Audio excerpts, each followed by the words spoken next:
Hello everyone. So the students of grade 6 and 7, सारे बच्चों को लाइंस एंड एंगल समझने में काफी ज्यादा प्रॉब्लम हो रही है। तो ये इस लेक्चर मैंने उन्हीं स्टूडेंट्स के लिए बनाया, the students of grade 7th and 8th। Okay. So lines and angles का हम अगर बेसिक देखें तो हम यहाँ से डिस्कस कर सकते हैं, like lines and angles. Okay. तो सबसे पहले हम समझेंगे what do you understand by line. Line क्या होती है कि जिसके दोनों पॉइंट हम इंफिनिटी तक एक्सटेंड कर सकते हैं, उसको हम लाइन बोलते हैं, राइट। तो ये हो गई आपकी लाइन। तो जब हमको, जैसे मान लो ये लाइन है और कोई दूसरी लाइन इसको इंटरसेक्ट करती है, तो यहाँ पे ये जो पॉइंट मिलता है ये क्या होता है हमारा इंटरसेक्टिंग पॉइंट। इसी पॉइंट को हम बोलते हैं intersecting point. Intersecting intersecting point ये क्या है तुम्हारा इंटरसेक्टिंग पॉइंट है। ओके। तो ये पॉइंट क्या होता है, पॉइंट सिंपली एक पॉइंट होता है जिसमें जिसका कोई डायमेंशन नहीं होता है। लाइन क्या होती है, जिसमें दोनों पॉइंट को हम एक्सटेंड कर सकते हैं। रे क्या होती है, जिसका एक एंड पॉइंट होता है दूसरा एक्सटेंड कर सकते हैं, वो होती है रे। और इसके बाद लाइन सेगमेंट क्या होती है, जिसके दोनों पॉइंट क्या हो एंड पॉइंट हो, जैसे मतलब कि जैसे मान लो दोनों साइड क्या हो एंड पॉइंट हो, जिसमें दोनों साइड से हम क्या बोलते हैं इन्फिनिटी तक एक्सटेंड ना कर सके, मतलब एक पार्ट होता है वो। लाइन सेगमेंट क्या होता है, पार्ट होता है लाइन का। लाइन सेगमेंट क्या होता है, पार्ट होता है लाइन का, पार्ट ऑफ लाइन। ठीक है, इतनी बात समझ में आई। ये था पॉइंट, ये था लाइन सेगमेंट, लाइन। ये क्या है, लाइन है। ये क्या है, रे है। इसके बाद आ जाता है हमारा लाइन सेगमेंट, ठीक है। और ये क्या है तुम्हारा पॉइंट। तो ये तो बेसिक था। इसके बाद हम लोग पढ़ते हैं कि ये एंगल्स कैसे हम देखते हैं। देखो, सबसे पहले समझो कि पैरेलल लाइंस क्या होती है। कि जब दो लाइंस तुम्हारी क्या है, पैरेलल है। पैरेलल इन द सेंस कि वो जो, जैसे हम लोग की रेल की पटरी होती है ना, रेल की पटरी जाती है ऐसे, तो वो कभी आपस में कभी देखियो मिलती है, नहीं मिलती है, वो हमेशा पैरेलल चलती है। तो पैरेलल का मतलब होता है कि वो हमेशा मतलब पैरेलल होगी, उनके बीच का जो डिस्टेंस है, इनके जो बीच का वो जो डिस्टेंस है वो क्या होगा, हमेशा सेम रहेगा। हर जगह कहीं पे भी देखोगे उसका जो बीच का डिस्टेंस है वो हमेशा सेम रहेगा, इसीलिए इसको पैरेलल बोलते हैं। कि मतलब वो कभी कहीं मिलती ही नहीं है, एक्स इंफिनिटी तक चली जाएगी बट वो कहीं मिलती नहीं है, मतलब इंटरसेक्टिंग पॉइंट उसका कहीं पे नहीं होता है। तो ऐसी लाइंस को हम पैरेलल लाइंस बोलते हैं। तो ये दो लाइंस अगर तुम्हारी पैरेलल हैं और उसको कोई लाइन कट कर रही है, तो उस लाइन को हम क्या बोलते हैं, ट्रांसवर्सल। इसको क्या बोलते हैं, ट्रांसवर्सल। ठीक है, ये ट्रांसवर्सल हो गई। तो अब देखो, जैसे मान लो ये एंगल तुम्हारा 1 है, ये एंगल 1 है, ये एंगल 2 है, ये एंगल 3 है, ये एंगल 4 है, ये एंगल 5 है, ये एंगल 6 है, ये एंगल 7 है एंड ये एंगल तुम्हारा 8 है। तो हम देखेंगे कि ये जो एंगल 1 है, सबसे पहले समझेंगे अल्टरनेट इंटीरियर एंगल्स क्या होते हैं। Alternate alternate interior angles. Alternate interior angles किसको बोलते हैं, जैसे ये एंगल 1 है और नहीं, एंगल 4 और 5। देखो, अल्टरनेट मतलब होता है कि एक लाइन के इस साइड हो और एक दूसरा जो लाइन के इस साइड हो, तो इसीलिए हम इसको अल्टरनेट बोलते हैं कि एक इधर है एक इधर है। और इंटीरियर इसलिए बोलते हैं कि ये दोनों अंदर की तरफ है, मतलब अंदर की तरफ है। देखो, 4 वाला अंदर की तरफ है, 5 वाला अंदर की तरफ है और अल्टरनेट पे है। तो इसलिए इन दोनों को हम बोलते हैं अल्टरनेट इंटीरियर एंगल्स, राइट। तो यहां से तुम्हारा क्या आ गया, देखो एंगल 4 और जो 4 है और 5 है, तो एंगल 4 और 5 क्या हो गया हमारा, एंगल 4 एंड 5 इक्वल हो गया बाय अल्टरनेट इंटीरियर एंगल से। तो ये दोनों अल्टरनेट इंटीरियर एंगल हो गए। इसके बाद एक और पेयर हमें दिख रहा है अल्टरनेट इंटीरियर एंगल का, कौन सा दिख रहा है पेयर, बताओ। सब लोग कमेंट बॉक्स में बताना कौन सा पेयर हमें दिख रहा है अल्टरनेट इंटीरियर एंगल का। 3 and 5, right. 3 and, sorry 3 and 8, 5 नहीं, 3 एंड 8।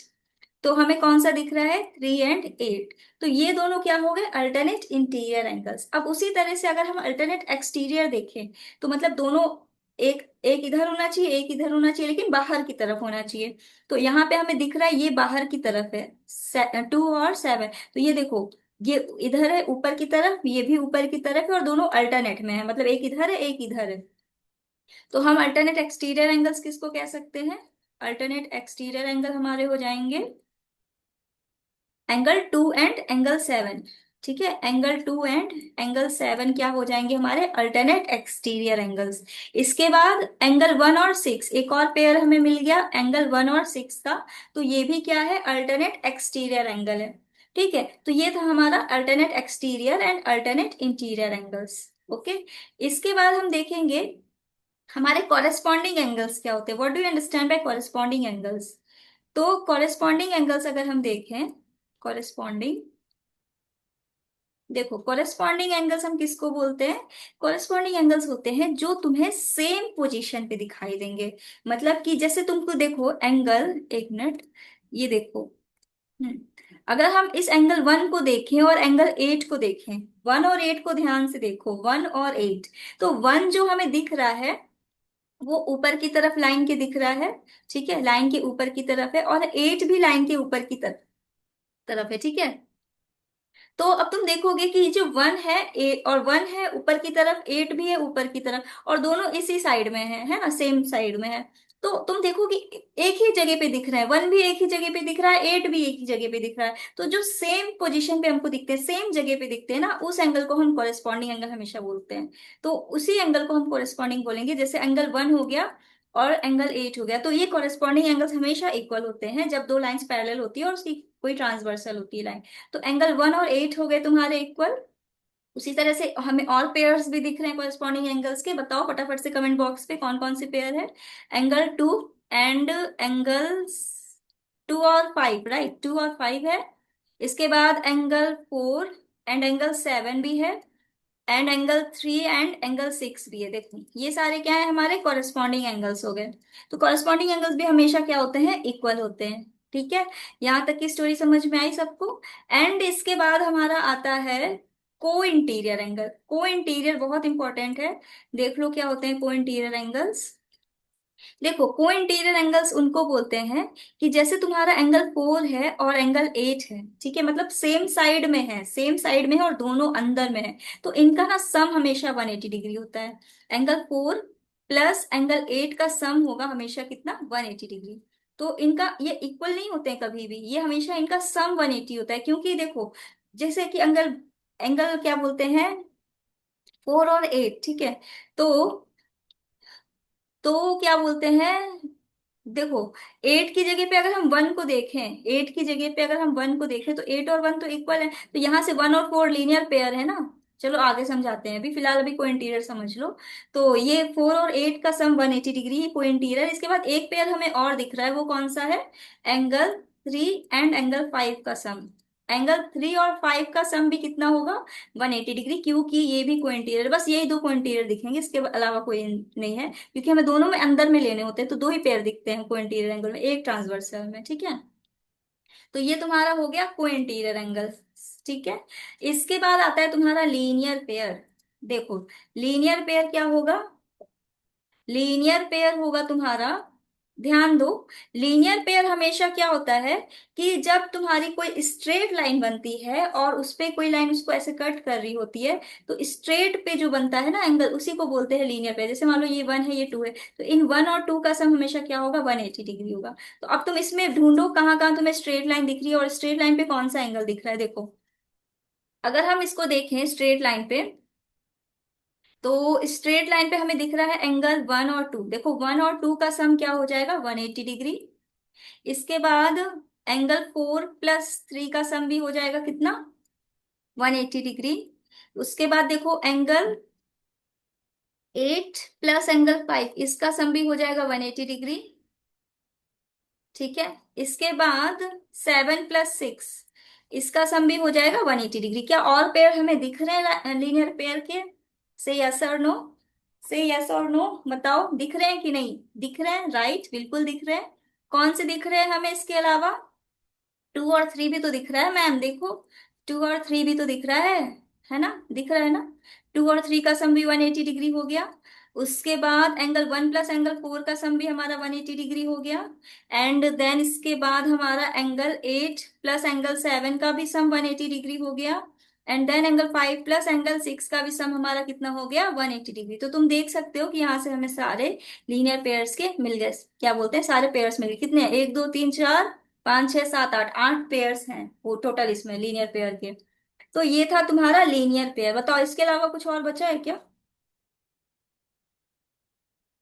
और कुछ बच रहा है? अल्टरनेट हो गया, कोरस्पॉन्डिंग हो गया, को इंटीरियर हो गया, लीनियर पेयर हो गया। बस इतना ही था शायद इसमें, है ना? चलो ठीक है, फिर इसके बाद और चलो कुछ क्वेश्चंस करवा देते हैं लीनियर लाइंस एंड एंगल्स के इंपॉर्टेंट क्वेश्चंस। क्लास सेवेंथ की किताब मेरे पास है। Wait second.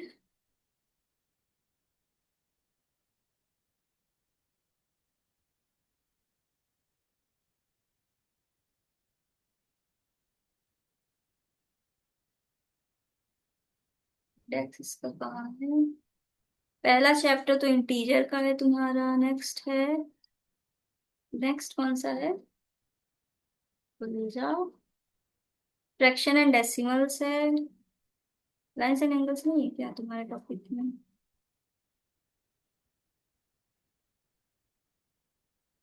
डेटा हैंडलिंग है। चलो अच्छा, हम क्वेश्चंस निकाल के करवा देते हैं। Lines and angles class six. चलो सेवेंथ के क्वेश्चंस करवाते हैं, थोड़े सेवेंथ की लेवल अच्छी होगी।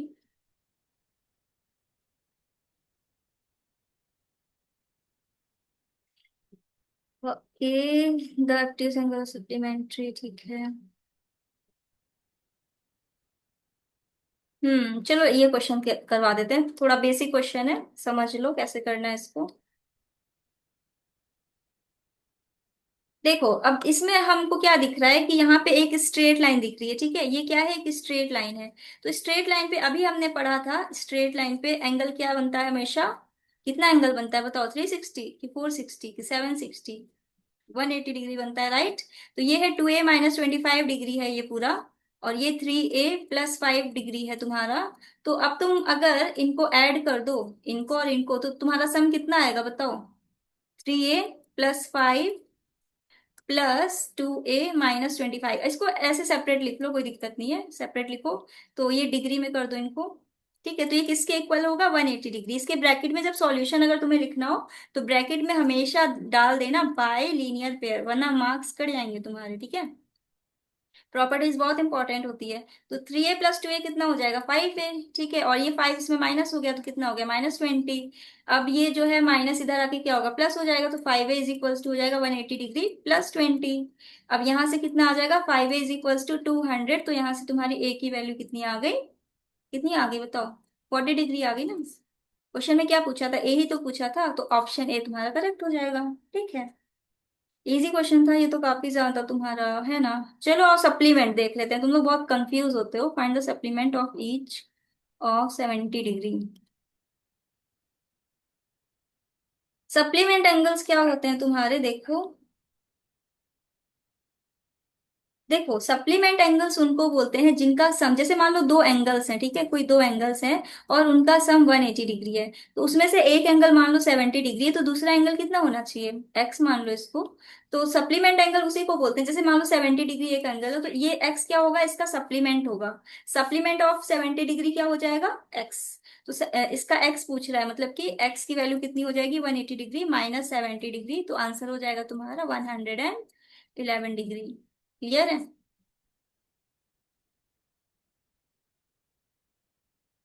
अब जैसे एक और क्वेश्चन है, कॉम्प्लीमेंट एंड सप्लीमेंट दोनों फाइंड करना है इसके, ठीक है? तो इसको देखो कैसे करेंगे हम लोग सॉल्व। लिखा है if complement of angle is 28 degree.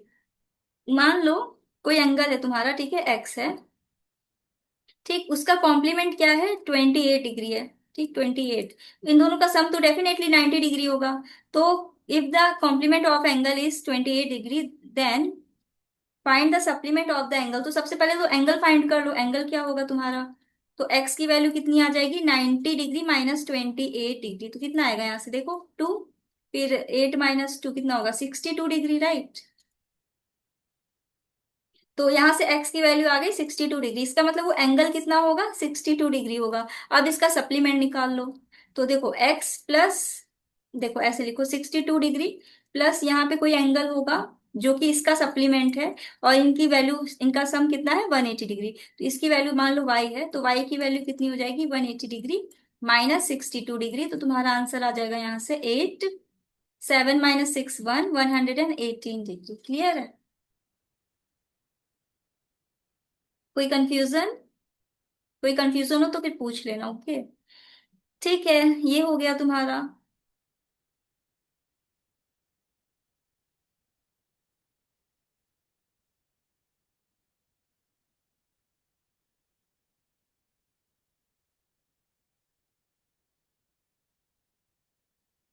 ठीक है, चलो अब ये सारे क्वेश्चंस खुद से कर लेना, वर्कशीट हम शेयर कर देंगे क्लास में, मुझसे ले लेना।